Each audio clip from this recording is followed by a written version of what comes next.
मसला असली ये है कि मैं समझता हूँ कि इंसानी तारीख़ के जो बहुत बुरे दौर गुज़रे हैं उनमें से बदतरीन दौर जो गुज़र रहा है गाज़ा पट्टी पर रहने वाले फ़िलिस्तीनियों के ऊपर। हम लोग ये बताने के लिए यहाँ पर हैं कि हम लोग इंसान हैं और हम लोग चुप नहीं बैठे हैं और हिंदुस्तान की हुकूमत का जो स्टैंड है उसको हिंदुस्तान की आवाम का स्टैंड ना समझा जाए। छोटे छोटे बच्चे को मारा जा रहा, वो लेडीज रोटी बना रहा उस पर से बमबारी किया, ये कहाँ की इंसाफ है? हम लिटरली जेनोसाइड देख रहे हैं इंस्टाग्राम पर और रोज़ मार रहे हैं लोगों को और हम इसके खिलाफ बोलेंगे और फ़िलिस्तीन की मुकम्मल आज़ादी जब तक हासिल नहीं होती हम लड़ेंगे। और खुद हमारे यहाँ जो हुक्मरान बैठे हैं जो आज़ायनवादी ताकतों के साथ संबंध बना के रखे हैं हम इसके खिलाफ भी बोलेंगे। ये जैसे ही युद्ध विराम असली होगा ये अंदर जाएगा और इसको अंदर जाना चाहिए और जब ये अंदर जाएगा दुनिया में बहुत बड़ा महोत्सव होना चाहिए। द टाइम्स में खुशामदीद। गज़ा पट्टी में जारी जेनोसाइड, कत्लेआम और फ़लस्तीन पर इसराइल के कब्ज़ा के ख़िलाफ़ आज दिल्ली के जंतर मंतर पर एक प्रोटेस्ट हो रहा है और इस प्रोटेस्ट को ऑर्गेनाइज़ किया है IPS इंडिया ने। बड़ी तादाद में एक्टिविस्ट यहाँ आ रहे हैं और कुछ ही देर में पूरा ये रोड भर जाएगा और यहाँ पर ज़बरदस्त एहतजाज होगा। जो लोग यहाँ पर मौजूद हैं, जो एक्टिविस्ट आए हैं, ज़रा उनसे बातचीत करते हैं कि उनकी क्या राय है, उनका क्या कहना है। गज़ा पट्टी में इसराइल का कत्लेआम जिस तरह से पिछले 2 सालों से जारी है, फ़िलहाल तो ऐसा लग रहा है कि ट्रंप की तरफ से प्रपोज़ल आने के बाद और हमास का रिस्पॉन्स मिल जाने के बाद वक्ती तौर पर उस पर ब्रेक लग गया है, लेकिन मुकम्मल तौर पर अभी ब्रेक नहीं लगा है क्योंकि इसराइल कभी भी इस सीज़ फायर का वायलेशन कर सकता है। और इस दौरान दिल्ली में एक ज़बरदस्त आवाज़ उठ रही है इस जेनोसाइड को रोकने के लिए, इस कत्लेआम को रोकने के लिए। यहाँ जो एक्टिविस्ट मौजूद हैं ज़रा उनसे बातचीत करते हैं, जानते हैं उनका क्या कहना है। और जंतर मंतर पर इस वक्त मेरे साथ हैं प्रोफेसर त्रिपाठी जो लगातार गज़ा पट्टी के लिए आवाज़ उठा रहे हैं और पिछले कई महीनों से दिल्ली के तमाम इलाकों में, दिल्ली की तमाम गलियों में प्रोफेसर त्रिपाठी घूम रहे हैं और इस तरह का पर्चा तकसीम कर रहे हैं। आम लोगों को बता रहे हैं कि गज़ा पट्टी में क्या हो रहा है, इसराइल किस तरह जेनोसाइड कर रहा है, फ़लस्तीन का जो इलाका है वो किसका था और अब उस पर किसने कब्ज़ा कर रखा है। तो इस वक्त मेरे साथ मौजूद हैं प्रोफेसर त्रिपाठी, इनसे बातचीत करते हैं। आप पिछले कई महीनों से लगातार घूम रहे हैं, जा रहे हैं, क्यों आप ये सब कर रहे हैं? इसलिए कि मैं मानता हूँ कि जिस तरीके से दुनिया की हुकूमतें, दुनिया के कातिल एकजुट हैं, उसी तरीके से दुनिया की आवाम भी एक है, उनके दुख दर्द, उनका शोषण एक ही है। इस वजह से जाता हूँ। तो आपको किसी तरह की परेशानी का, किसी तरह की मशक्क़त का सामना करना पड़ता है, लोगों की मुखालफत का भी जब आप जाते हैं तो? वो तो हल्की चीज़ है। मसला असली ये है कि मैं समझता हूँ कि इंसानी तारीख़ के जो बहुत बुरे दौर गुज़रे हैं उनमें से बदतरीन दौर जो गुज़र रहा है गाज़ा पट्टी पर रहने वाले फ़िलिस्तीनियों के ऊपर, जिनका कोई कसूर नहीं, जिनका वतन छीना गया, जिनको बेसरकार कर दिया, जिनको बेहिफाजत कर दिया और उन पे आप बम गिराए जा रहे हो लगातार, उनका अन्न पानी बंद करके। ये तो जुल्म की इंतहा है। तो मैं क्या कहूँ इस सवाल पर? मैं चाहता हूँ कि दुनिया का हर जिस आदमी में थोड़ी सी भी सेंसिटिविटी बाकी है वो इस सवाल पर अपनी आवाज़ उठाए। मुझे मालूम है कई हुकूमतें आवाज़ उठने नहीं देंगी, लिंचिंग करने वाले बोलने नहीं देंगे, उसके बावजूद जोखिम उठा के भी सच की, हक की बात करें। भारत को मानवता की धरती कहा जाता है, लेकिन यहाँ सबसे ज़्यादा इसराइल को सपोर्ट किया जाता है। जिस तरह यूरोप के देशों में हम देख रहे हैं प्रोटेस्ट हो रहा है, एहतजाज हो रहा है, भारत में नहीं हो रहा। आप जैसे चंद लोग हैं जो इस तरह मानवता की आवाज़ को उठा रहे हैं। ये हमारा सचमुच दुर्भाग्य है कि हमारी हुकूमत इस सवाल पर या तो खामोश है या इनडायरेक्टली इस चीज़ को सपोर्ट कर रही है। हमारा कहना यह है कि जब तक ये जेनोसाइड बंद ना हो तब तक आप इजराइल की हुकूमत के साथ नॉन कोऑपरेट करें, उनका सहयोग ना करें। और सरकार का रुख देख के हमारे हिंदुस्तान का एक तबका है 10-20% लोगों का जो मुखर है, वोकल है, वो ऐसा माहौल पैदा करता है कि अगर आपने गाज़ा पट्टी के लोगों के हक में बात उठाई तो आप गद्दार हो गए। इससे घटिया सोच क्या हो सकता है?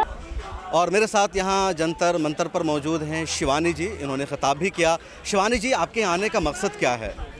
देखिए, हमारे यहाँ आने का मकसद है ये बताना कि हम जिंदा हैं, हम इंसान हैं और हम एक ऐसे देश से ताल्लुक़ रखते हैं, हिंदुस्तान से, जो ख़ुद अंग्रेज़ी हुकूमत की ग़ुलामी को झेल चुका है। और ज़ाहिरा तौर पे हम एक ऐसे देश से हैं और हम लोगों की सॉलिडारिटी, हम लोगों का जो राब्ता है वो ऐसी हर लड़ाई और ऐसी हर तहरीक से होना चाहिए जो कि कौमी आज़ादी की लड़ाई है, जो कि फ़िलिस्तीन में हो रहा है और जो फ़िलिस्तीन की आवाम कर रही है।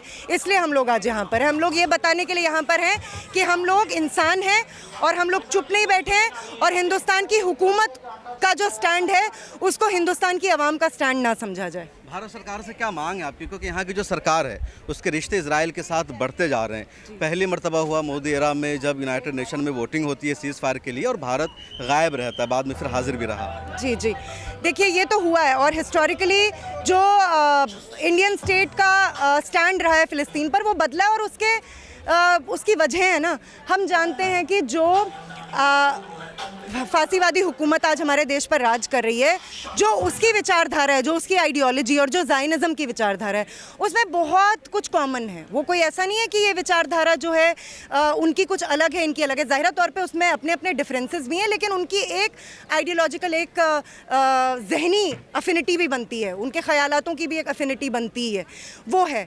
दूसरा, ज़ाहिरा तौर पे एक जो नैरेटिव जो मुझे लगता है कि आम आबादी के बीच में भी इन्होंने इस्टेब्लिश किया है कि फ़िलिस्तीन में जो हो रहा है वो मुसलमान वर्सेस यहूदी का मामला है, जबकि ऐसा कुछ नहीं है।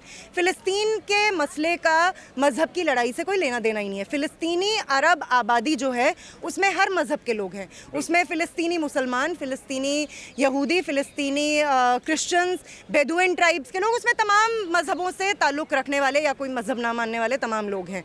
और ऐसा नहीं है कि इस मसले का सिर्फ जो है मुखालफत मुसलमान कर रहे हैं, ऐसा भी नहीं है।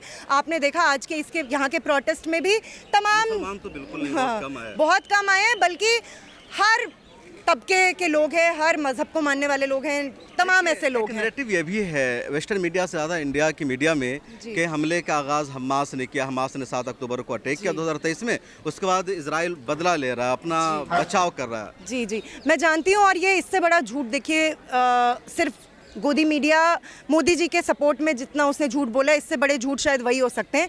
ये भी वैसा ही एक झूठ है। सबसे पहली बात, 7 अक्टूबर 2023 को जो हुआ वो कोई आतंकवादी हमला नहीं है। अगर हम उसे आतंकवादी हमला कहते हैं तब तो हमें ये मानना पड़ेगा कि भगत सिंह, अशफाकुल्ला खान, राम प्रसाद बिस्मिल और जो हमारी तमाम जो इनकलाबियों की विरासत रही है और जो हमारी उनकी तहरीक और जो उनकी पूरी स्ट्रीम रही है, वो जब अंग्रेज़ी हुकूमत के ख़िलाफ़ लड़ रहे थे तो वो भी यानी आतंकवादी करार दिए जाएंगे। और ज़ाहिरा तौर पर ये वो लोग हैं जो उनको टेररिस्ट बोल रहे हैं, जो उस अटैक को टेररिस्ट बोल रहे हैं, जिनका हमारी देश की कौमी आज़ादी की लड़ाई से कोई लेना देना नहीं था। तो ना तो 7 अक्टूबर को जो हुआ वो कोई टेररिस्ट अटैक था, वो प्रिजन ब्रेक था। जो वॉर ऑफ रेजिस्टेंस फ़िलिस्तीन की आवाम पिछले 8 दशकों से भी ज़्यादा लंबे अरसे से लड़ रही है, आज उसकी लीडरशिप में हमास हो सकता है, कल को उसकी लीडरशिप में कोई और हो सकता है। जनता अपना लीडर खुद तय कर लेती है। वो ना तो हिंदुस्तानियों का काम है बताना, ना अमरीकियों का काम बताना है, ना इजराइल जो कि ना तो कोई मुल्क है ना तो कोई कौम है, ये इनका काम नहीं बताना। वो देख लेगी, वो लड़ रही है और ये उनका वो प्रिजन ब्रेक था। वो जेल से आपको एक सीज में रखा गया है कैद करके और आप वो कैद से बाहर निकल रहे हैं, तो ये आतंकवाद कैसे हुआ। और यहाँ जंतर मंतर पर मशहूर सोशल एक्टिविस्ट साइमा खान भी मौजूद हैं। साइमा खान, क्या कहेंगे जो आज प्रोटेस्ट हुआ और इसराइल जो गज़ा पट्टी में जेनोसाइड कर रहा है उसको लेकर के? देखिए, ये काम जो भी हो रहा है ये इंसानियत के ख़िलाफ़ काम हो रहा है और हम प्रियम वदा जो ऑर्गेनाइज़ कर रही हैं तो हम लोग इनके साथ खड़े हैं क्योंकि ये इंसानियत के लिए काम हो रहा है। जो भी हो रहा है बिल्कुल गलत हो रहा है। जैसे हमें पता है कि अगर जो भी साथ देते हैं इजराइल का और वो कहते हैं कि इजराइल ठीक है, तो वो एक तरह से इस तरह से देखें, अपने देश को भी इस तरह से देखें कि जैसे अंग्रेज़ों ने हमारे देश को भी ग़ुलाम बना लिया था, आज इसी तरीके से फ़िलिस्तीन को भी इजराइलियों ने जो है ग़ुलाम बना लिया है। जब फ़िलिस्तीन की ही ज़मीन पर आकर उन्हीं को ग़ुलाम बना लिया, जैसे कि अंग्रेज़ों ने भी हमें बनाया था। तो हम इसीलिए जो है एक इंसानियत के लिए फ़िलिस्तीन के साथ हैं, गाज़ा के साथ हैं और ये इंसानियत के ख़िलाफ़ काम हो रहा है। बच्चे वहाँ भूख से किस तरह से मर रहे हैं और बस थोड़े से कुछ 22 लाख लोग ही पूरे फ़िलिस्तीन में बचे हुए हैं। फ़िलिस्तीन कितना बड़ा हुआ करता था और आज कितना छोटा सा रह गया है। जंतर मंतर पर जो ये तारीखी प्रोटेस्ट हुआ है और ग्लोबल स्मूथ फ्लोटिला पर अटैक के बाद पूरी दुनिया में प्रोटेस्ट हुआ, भारत में नहीं हो सका था और भारत में जंतर मंतर पर ये पहला प्रोटेस्ट है आज का। क्या मैसेज दिया है आज के प्रोटेस्ट से आपने? देखिए, आज हम लोगों ने दिल्ली में और देश के कई राज्यों में फ़लस्तीन में जो पिछले 2 सालों से बर्बरता जारी है, इजरायली बर्बरता, उसके खिलाफ ये प्रोटेस्ट रखा था। और हम लोग यहाँ से ये मैसेज दे रहे हैं कि भारत सरकार, जो मोदी सरकार, इजराइल के साथ तमाम जो उनके डिप्लोमेटिक टाइज़ हैं उसको तुरंत ख़त्म करे। एक ऐसे सेटलर कॉलोनियल प्रोजेक्ट के साथ जो न सिर्फ पिछले 2 साल से बल्कि पिछले 7-8 दशकों से फ़लस्तीनी जनता का नरसंहार कर रहा है, आप उसके साथ अपने मुनाफे के सौदे कर रहे हो, आप उसके साथ नित नए बिजनेस डील्स कर रहे हो। हम भारत के जो लोग हैं, भारत की जो इंसाफ पसंद जनता है, वो इसको कभी एक्सेप्ट नहीं करेगी और हम इसके खिलाफ बोलेंगे। और फ़लस्तीन की मुकम्मल आज़ादी जब तक हासिल नहीं होती, हम लड़ेंगे। और ख़ुद हमारे यहाँ जो हुक्मरान बैठे हैं, जो आज़ायनवादी ताकतों के साथ संबंध बना के रखे हैं, हम इसके खिलाफ भी बोलेंगे। और आज दुनिया के तमाम देशों में लोग बोल रहे हैं। आप इटली देख लीजिए, फ्रांस, स्पेन, मोरक्को जैसे देश, ग्रीस, तुर्की जैसे देशों में लोग सड़कों पे हैं और अपने देश के सरकार से ये मांग कर रहे हैं कि वो इजराइल के साथ तमाम रिश्ते ख़त्म करें। और इसी जायज़ मांग के साथ हम लोग भी आज यहाँ आए हैं। और जैसा कि आपने देखा ही कि आज दिल्ली की एक बड़ी आबादी इस प्रोटेस्ट में शामिल होकर के और इस डिमांड को एम्पलीफाई करने के लिए यहाँ आगे आई है। और इस वक्त यहाँ जंतर मंतर पर अंजलि जी भी मौजूद हैं, जो लगातार फ़लस्तीन के हक़ में, इसराइल की बर्बरियत के ख़िलाफ़, गज़ा पट्टी में जारी जेनोसाइड के ख़िलाफ़ आवाज़ उठाती हैं। अंजलि, आज का जो प्रोटेस्ट हो रहा है, क्या मैसेज है इसका? इसका भी वही मैसेज है जो बाकी प्रोटेस्ट का रहा है कि अब बस बहुत हो गया है। कितनी बार युद्ध विराम को बार बार इजराइल जो है बेइज्जती कर रहा है। वो इंटरनेशनल लॉ की बेइज्जती तो बार बार कर ही चुका है। और अब किसी भी तरीके से हमें पता लग गया कि कोई 2 स्टेट सोल्यूशन हो, कोई भी ऐसी चीज़ हो जो ह्यूमैनिटी से लिंक्ड हो, उसको आप इजराइल से एकदम डीलिंग कर सकते हैं। तो the message is the same, we want a cease fire and we want a proper cease fire, not something that is meant for. Cease fire हुआ है, ट्रम्प ने कहा कि इजराइल हमला रोक दे, उन्होंने कहा हमास का रिस्पॉन्स ठीक ठाक है, कुछ होगा आगे या नहीं, उस पर एक्चुअली बहुत सारे लोगों ने अभी लिखा भी है, जिनमें से अचिन विनायक जिन्होंने आज बोला था, उन्होंने भी लिखा है, आज़ाद ईसा ने भी इस पे लिखा है कि ये महज एक दोबारा, जैसे ये एब्राहम अकॉर्ड्स था, वैसे ही एक और चीज़ है जो लोगों को मनाने के लिए है कि हाँ ठीक है, एक दोबारा सीज़ फायर की बात कर रहे हैं हम, लेकिन उससे असली फ़िलिस्तीनियों के हक़ की जो बात है वो एकदम दब रही है। और किसी भी तरीके से ये दोबारा एलियनेट कर रहे हैं उनको, ये दोबारा सोच रहे हैं कि कैसी ऐसी एलीट की राज्य बनाया जाए जहाँ पे दोबारा फ़िलिस्तीन के हक़ में जितनी भी बातें हैं उनको दबाया जाए। और हाल ही में मतलब इंडिया में भी एक रिपोर्ट आई है, क्योंकि अभी बात हो रही है, सेंटर फॉर फाइनेंशियल अकाउंटेबिलिटी ने जो निकाली है, जिसमें इंडिया में कितने सारे ये इन्फोसिस से लेके महिंद्रा से लेके जियो से लेके अंबानी, अडानी, जितने भी ये लोग हैं जिनका इन्वॉल्वमेंट रहा है, उनके बारे में पूरी बात करी है, किस तरह से उनका इन्वॉल्वमेंट है इजराइल में। एकेडमिक कोलैबोरेशंस तो आप छोड़ दीजिए, लेकिन जिस तरीके से बिजनेसेस बढ़ रहे हैं, जो बायलैटरल ट्रीटी अभी साइन हुई है जिसके डिटेल्स इन्होंने पब्लिक में जारी नहीं करे हैं, जो कि हर ट्रीटी के इनको पब्लिक में जारी करना इनका फ़र्ज़ बनता है, उससे पता लगता है कि कैसा इनका इन्वॉल्वमेंट है इजराइल के साथ और कैसा रहने वाला है। और सुमुद फोटिला को लेके भी हाइफा पोर्ट पे इंडिया का झंडा ये लहरा रहे हैं। कितनी शर्मनाक बात है, क्योंकि हाइफा पोर्ट से ही सबसे ज़्यादा सर्वेलेंस हो रहा है फोटिला के वहाँ पे पहुँचने का। तो एक आप क्या संदेश देना चाह रहे हैं कि इंडियन बिजनेसमैन वहाँ पे इन्वॉल्व हैं, जहाँ पे लोग अंतर्राष्ट्रीय स्तर से मिल के आ रहे हैं गाज़ा में मदद पहुँचाने के लिए, और आप लोग यहाँ पे ऐसे बिजनेसमैन को प्रमोट कर रहे हैं जो वहाँ पे इंटरसेप्ट करेंगे और आपको इन्फॉर्मेशन देंगे कि कैसे उसे रोका जा सकता है। ग्लोबल स्मूथ फ्लोटिला गया, 45 से ज़्यादा उसमें बोट्स थे, हाँ जी, 600 से ज़्यादा एक्टिविस्ट, सबको रोक दिया। हाँ जी। तो क्या दोबारा अब इस तरह की कोई कोशिश होगी? इनके हौसले अब टूट गए हैं दोबारा? मुझे लगता है कि बिल्कुल कोशिश की जाएगी। पिछली बार भी इन्होंने रोका था और दोबारा ग्रेटा जैसे लोग, हाँ, जब तक ऐसे लोग मौजूद हैं तब तक दुनिया में थोड़ी नहीं बहुत उम्मीद है। क्या नाम है आपका? मेरा नाम मोहम्मद तौकीर आलम है। क्या है यहाँ? यहाँ है फ़लस्तीन के सपोर्ट में आए हैं, और 2 साल से एक कुकर्ता जो इजराइल ने किए हुआ है, पूरी दुनिया में इसका जो है लोगों के सामने आ गया, और इससे बर्दाश्त के काबिल है। लोग इंसाफ पसंद लोग रोड पे बर्दाश्त से काबिल हुआ है तो रोड पे आए हैं, और इंशाल्लाह पूरी दुनिया में फ़लस्तीन का सपोर्ट कर रहे हैं लोग। और यहाँ की जो फासीबाद हुकूमत है ये भटक गया है अपने संविधान से, और इन्हें आईना दिखाने का काम ये स्टूडेंट करने का काम कर रहा है। बिल्कुल, ये तौकीर साहब हैं, ऑटो रिक्शा चलाते हैं, लेकिन फ़लस्तीन में जो कुछ हो रहा है, गज़ा पट्टी में जिस तरह जेनोसाइड जारी है, उसको लेकर इनके दिल में दुख है, दर्द है, बेचैन है और यहाँ आए हैं। और उन तमाम लोगों को सोचना चाहिए जो दिल्ली में है, जंतर मंतर से करीब है 10 किलोमीटर 20 किलोमीटर के फासले पर, और यहाँ नहीं आ सके, वो सो रहे हैं, लेकिन यहाँ है छोटे छोटे बच्चे को मारा जा रहा। मैंने अभी वीडियो देखा कि घर रोटी बना रहा, वो लेडीज़ रोटी बना रहा, उस पर से बमबारी किया। ये कहाँ की इंसाफ है ये? और दुनिया सो रहा है। जो हमारी मुस्लिम आबादी वो भी इन जालिमों का साथ दे रहा है। ये कहाँ का इंसाफ है? लोगों को समझ में नहीं आ रहा। और यहाँ हमारे हिंदुस्तान का एक इतिहास रहा कि फ़िलिस्तीन के सपोर्ट में रहा सदा। इंदिरा गांधी को यासिर अराफात बहन बोला करता था। और ये फांसी बात कहाँ से? इन्हें इतिहास से मतलब नहीं, इन्हें संविधान से मतलब नहीं। ये अडानी को हथियार सप्लाई करवा रहा, शर्म आनी चाहिए। अरे तुम इंग्लिश बोलते हो, कहाँ से इंग्लिश बोलते हो? तुम्हें तो पढ़ाई लिखाई से लगता है कोई वास्ता ही नहीं है। एक इतिहास उठा के देखो, जो ये हिटलर ने मारा है और मार के भगाया है, तो ये इंसाफ पसंद फ़िलिस्तीन ने जगह दिया रहने के लिए, और उसकी ज़मीन को हड़प रहे हो और उस पर अत्याचार कर रहे हो।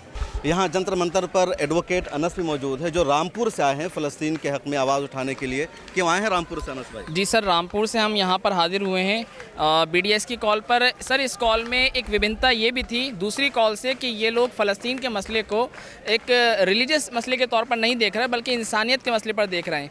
इस तरह हमें ये कॉल और ज़्यादा व्यापी लगी, इस वजह से हम मुतासिर होकर इस कॉल पर हम आए हैं यहाँ पर। और दूसरी बात, हमें ये बात भी इनकी अच्छी लगी कि पॉलिटिकल और रिलीजियस दोनों से ये बिल्कुल अलग हैं। ये अवामी सतह पर काम करना चाहते हैं। इन प्रोटेस्ट के ज़रिए ये चाहते हैं कि आवाम को अपने से जोड़ें, आवाम में एक तासुर पैदा किया जाए कि फ़लस्तीन में क्या हो रहा है, क्यों हो रहा है। और उस तरह हमारी गवर्नमेंट से हमारी गुजारिश है कि इस तरह जो जालिम लोग हैं उनका साथ न दें, क्योंकि हिंदुस्तान विश्व गुरु है। हिंदुस्तान ने दूसरों को रास्ता दिखाया है। हिंदुस्तान कभी जालिमों के साथ नहीं रहा। हिंदुस्तान ने मजलूमों का साथ दिया है, मजलूमों का दुख दर्द दूर करने का काम किया है हमेशा, चाहे वो विभिन्न ममालिक रहे हों, विभिन्न मिसालें रहे हों। तारीख गवाह है इस बात की। सर, मैं यहाँ हाजिर हुआ हूँ तो बस मैं चाहता था कि मैं फ़लस्तीनी अवाम के लिए जो हज़रत अल्लामा इक़बाल रहमतुल्लाह अलैह ने कुछ अशार कहे हैं, वो 3 अशार मैं यहाँ पर पढ़ना चाहता हूँ कि ज़माना अब भी नहीं जिसके सोज़ से फ़ारिग़, ज़माना अब भी नहीं जिसके सोज़ से फ़ारिग़, मैं जानता हूँ वो आतिश तेरे वजूद में है, तेरी दवा न जिनेवा में है न लंदन में, फ़िरंग की रगे जहाँ पंजाए यहूद में है, फ़रंग की रगे जहाँ पंजाए यहूद में है, सुना है मैंने ग़ुलामी से उम्मतों की नजात, खुदी के परवरिश लज्जत व नमूद में है। सर, इसी तरह अल्लामा इक़बाल ने 3 अशार और शाम व फ़लस्तीन के नाम से एक उनकी नज़्म है जो कि ज़रब कलीम में है। उसमें कहे हैं कि रिंदाने फ़्रांसीस का मैखाना सलामत, पुर है मैं गुलरंग से हर शीशा हलब का।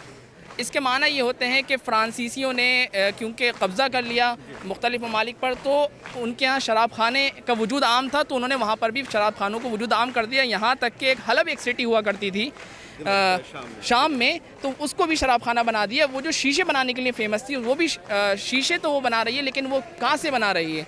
शराब के प्यालों, शराब के लिए। है खाक फ़लस्तीन पे यहूदी का अगर हक़, हस्पानिया पर हक़ नहीं क्यों अहले अरब का। ये एक बहुत ही लॉजिकल उन्होंने एक आर्गूमेंट दिया है। के आर्गूमेंट क्या है कि हस्पानिया पर मुसलमानों ने हुकूमत की, तो वहाँ भी इनको हक़ मिलना चाहिए। मकसद है मुलूकियत इंग्लिसी के कुछ और, मकसद है मुलूकियत इंग्लिस का कुछ और, क़िस्सा नहीं नारंज का या शहद व रुतब का। ये अल्लामा इक़बाल रहमतुल्लाह अलैह की टीचिंग्स थी, जो उनके अशार के ज़रिए हमें समझता हूँ कि हमें आम करना चाहिए और फ़लस्तीन के मसले को लेकर हमें सामान्य तक ये बात पहुँचानी चाहिए कि वो कॉज है क्या। एक बड़ी आवाम को ये तक नहीं मालूम कि वो कॉज है क्या, वहाँ हो क्या रहा है, क्यों हो रहा है। और यहाँ जंतर मंतर पर मौजूद है सीनियर जर्नलिस्ट श्रुति शर्मा, ये ख़ुद कवर करने आई हैं, लेकिन इनसे जानते हैं कि गज़ा में जो कुछ हो रहा है, फ़लस्तीन में जो कुछ हो रहा है, उसको लेकर के आपकी क्या सोच है, क्या कहेंगे आप जो कुछ चल रहा है अभी? मैं तो बहुत दुखी हूँ, मैं यही कह सकती हूँ। मतलब मैं ये फैदम ही नहीं कर पा रही हूँ कि हम लिटरली जेनोसाइड देख रहे हैं इंस्टाग्राम पर और रोज़ मार रहे हैं लोगों को। और इससे गाज़ा ने ना it has opened can full of bombs basically, जो वो सब छुपी हुई थी ना चीज़ें वो सामने आ गई हैं। कितना मतलब कितने लोग मिले हुए थे, कितनी कंट्रीज़ मिली हुई हैं, and it is all business, it is all business. मतलब कि यूएन कुछ नहीं कर पा रहा है, कंट्रीज़ कुछ नहीं कर पा रही हैं, जनरल नॉर्मल लोग कर रहे हैं, यू नो। गवर्नमेंट्स, सब गवर्नमेंट्स के लिए बस बिजनेस है, एवरीथिंग इज़ बिजनेस। तो मैं शैम्स में सच में बहुत शॉक्ड हूँ और मैं बहुत परेशान भी रहती हूँ सोच के कि हम जिन लोगों को चुनते हैं अपने लीडर्स को, हमें कैसे पता चलेगा कि वो लोगों को ना मारे, like how do we know, right? और अब उनको हटाया कैसे जाए इतनी इम्पॉर्टेंट पोजीशन से, you know. This is actually very dangerous कि जो लीडरशिप में लोग हैं they are involve in killing. तो हम इस पॉइंट तक आए कैसे लाइफ में कि हम ऐसे लोगों को चूज़ करें, चाहे वो जर्मनी हो, चाहे वो ब्रिटेन हो, चाहे वो यूएस हो, इंडिया हो, यू नो। तो I think that is a very dangerous thing कि leadership has to be accountable and they are not, you know. तो या आपकी क्या सोच है, आप मुझे बताइए। ऑफ कोर्स मुझे जो आपकी सोच है वही मेरी भी सोच है। अभी जो ट्रम्प का प्रपोजल आया, हमास ने भी रिस्पॉन्स किया, फौरी तौर पर इजराइल को कहा कि हमला रोक दे, हालांकि अभी भी वहाँ मौत हो रही है। तो क्या कुछ सोल्यूशन निकल सकता है अब, या अभी भी और मामला आगे बढ़ेगा? एक तो मेरे को समझ नहीं आता कि who is Trump to tell other country, है ना, who is Trump to tell other country कि मैं तुम्हारे लिए प्लानिंग कर रहा हूँ। Why you plan for your own country ना। आपकी कंट्री में कितने होमलेस लोग हैं, there are so many homeless people in US. आप स्कूल बंद करते हो। शिकागो में when I was there they were closing schools in the black communities, वहाँ के हैं। आप अपने देश के स्कूल्स बंद कर रहे हो, अपने देश में लोगों को पढ़ाई नहीं करने देते। आपके देश में शूटिंग्स होती हैं, बच्चे मारे जाते हैं शूटिंग्स में, आपका कोई कंट्रोल नहीं है आईआरए के ऊपर। Who are you to tell Palestine कि हम तुम्हारे लिए प्लान कर रहे हैं? They have no right. वो फ़लस्तीन को क्या होता है, इंडिया को बता रहा है कि हम तुम्हारी जंग बंदी करा रहे हैं, पाकिस्तान को बता रहा है, सबको बता रहा है। हाँ, who is us to do that? हमने उसको इतनी पावर कैसे दे दी? हाँ, ले लो Nobel peace, I don't care about the Nobel peace prize, ले लो यार, हम चांदनी चौक से बनवा के दे देंगे उनको। नोबेल पीस प्राइज की ट्रम्प परेशान है। हाँ, ले लो। 2 बार वो बोलता है रोजाना कि मुझे नोबेल पीस प्राइज। हाँ, ले लो ना, I don't care. But who has given the right to US to send arms to Israel? किसने राइट दे दिया यार? And why we are not able to stop him? Why? ऐसा कैसे हो गया? He is the same human being as me, as you. How come he has this power? He should not have this power. Nobody should have this power कि कोई किसी को मार सके। You know, UN का फ़ायदा क्या है? WHO का फ़ायदा क्या है इन चीज़ों का? You know, यूएन का तो कुछ किरदार ही नजर नहीं आ रहा। यूएन क्या करेगा वो यूएसए तय कर रहा है। हाँ, यूएसए का यूएस कह देता है कि यू नो ये लोग अपना नहीं डिसाइड करेंगे तो बाकी देख, अगर 148 कंट्रीज दे रही हैं वोटिंग, पर यूएस ने मना कर दिया तो मना हो गया। क्या नाम है? मेरा नाम हबीबा है। मैं यहाँ देखिए, आज जो पूरी दुनिया भर में लोग सड़कों पर उतर गए गाज़ा के समर्थन में, जो गाज़ा में भयंकर नरसंहार चल रहा है, जो इसराइल ने उपनिवेशिक गुलामी में फ़लस्तीन को कब्ज़े में रखा है, इसके खिलाफ आज दुनिया में हर कोई शख्स जो इंसाफ पसंद है, जो तारीख समझता है, जो समझता है कि ये कोई मजहबी मसला नहीं है बल्कि एक देश अपनी आज़ादी के लिए लड़ रहा है, वो आज सड़कों पे उतर गए। और हम भारत की जनता ने तो 200 साल अंग्रेज़ों की गुलामी झेली है। हम जानते हैं कि गुलामी क्या होती है, हम जानते हैं कि आज़ादी के लिए लड़ना भी क्या होता है। तो हम फ़लस्तीनी जनता के समर्थन में हैं और पूरी तरीके से समर्थन में हैं। इसराइल कोई नेशन नहीं है, इसराइल कोई स्टेट नहीं है, इसराइल एक मिलिट्री आउटपोस्ट है वेस्टर्न इंपीरियलिस्ट पावर्स का, और हम इसके खिलाफ लगातार संघर्ष करेंगे। हमें लगता है कि जनता की एकजुटता ही भारतीय सरकार पे दबाव डाल सकती है कि वो इसराइल के साथ सारे संबंध तोड़ गए। ये तमाम लोग हैं जो ह्यूमन राइट्स एक्टिविस्ट हैं, जो इंसानियत के लिए यहाँ पर इकट्ठे हुए हैं, फ़लस्तीन को सपोर्ट करने के लिए जमा हुए हैं, गज़ा पट्टी में जारी जेनोसाइड को रोकने के लिए जमा हुए हैं। इनके हाथों में पोस्टर है, बैनर है जिस पर लिखा है अरेस्ट वार क्रिमिनल नेतन्याहू। इनके हाथों में पोस्टर है फ्री पैलेस्टाइन, इनके हाथों में लिखा हुआ है from the river to the sea Palestine will be free. और इन तमाम लोगों को सैल्यूट करना चाहिए, इनको सलाम करना चाहिए। और यहाँ पर डूब मरने का मकाम है देश के मुसलमानों के लिए जो इस प्रोटेस्ट में नहीं आ सके। बहुत कम तादाद यहाँ पर तकरीबन 90% वो लोग थे जिन्होंने मुस्लिम हैं और लगातार इस तहरीक को चला रहे हैं। सभी तरह के लोग थे, लेकिन मुसलमानों की तादाद इतनी कम। मुसलमानों को अभी भी फ़लस्तीन के मसले में कोई दिलचस्पी नहीं है। और जो सबसे अहम बात है और जो बात यहाँ से साबित भी होती है कि फ़लस्तीन का मसला मज़हब का मसला नहीं है, कम्युनिटी का मसला नहीं है, बल्कि इंसानियत का मसला है। और इसी वजह से ये तमाम लोग फ़लस्तीन में जो इंसानियत की धज्जियाँ उड़ाई जा रही है उसके ख़िलाफ़ यहाँ जमा हुए, इन्होंने मजबूती के साथ आवाज़ उठाई। इस तरह के प्रोटेस्ट को आप सपोर्ट कीजिए। ये जो ग्रुप है पूरा BDS इंडिया का और IPSP जो ऑर्गेनाइजेशन है जो लगातार मुख्तलिफ शहरों में प्रोटेस्ट कर रही है, इसको भी आप सपोर्ट कीजिए। मिलर टाइम्स को देखते रहिए। मिलर टाइम्स की मेंबरशिप ले लीजिए, डिस्क्रिप्शन में एक लिंक मौजूद है, QR कोड मौजूद होगा। और जो भी एक आप प्लान ले सकते हैं ज़रूर लीजिए, 99 का 299 का। मुझे दीजिए इजाज़त, फिर मुलाकात होगी।